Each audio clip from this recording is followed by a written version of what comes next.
Hi, welcome to WTDP Sprint Update for Product Management for sprint ending October 13th. In this sprint, we finished the work on notifications for delinquent payments.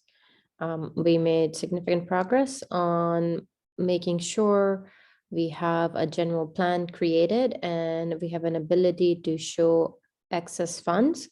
We have a few stories remaining on the ability to transfer and manage these excess funds, but we've created the initial view of what those unallocated funds look like. And lastly, we worked a little bit on uploading payment data. We just went through the client.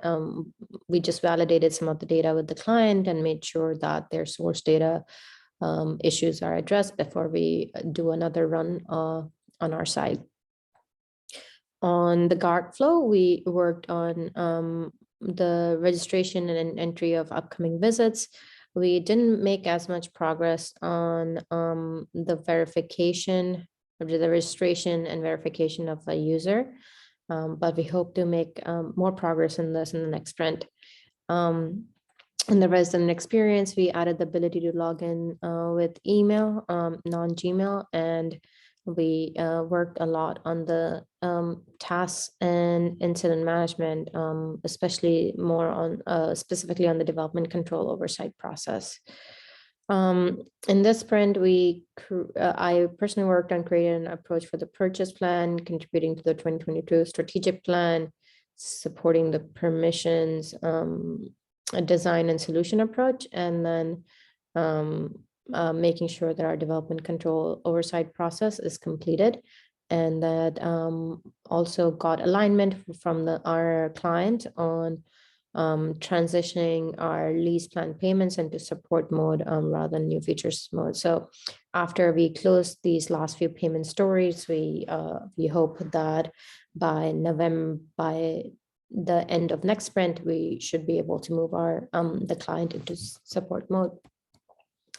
In terms of payments, we've continued to see consistent traction, as well as with gate access adoption.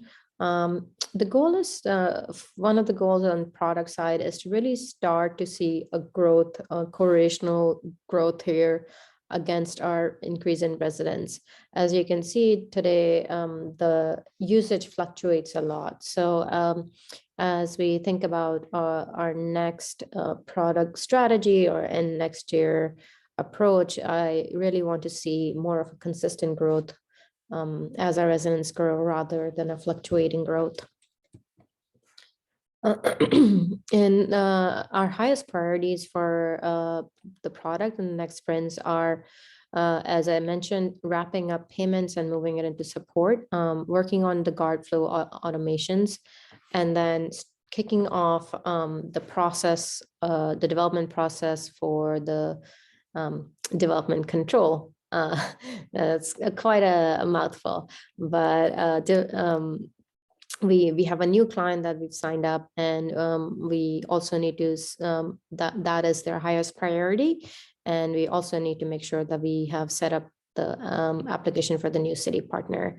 There are other smaller priorities around fixing some issues that we already have. So these are more existing DevOps and bugs that we need to address, but they are a lower priority than the highest priority of payments, gate access, and automation, and then development control process. That's it from me. Thank you so much for listening.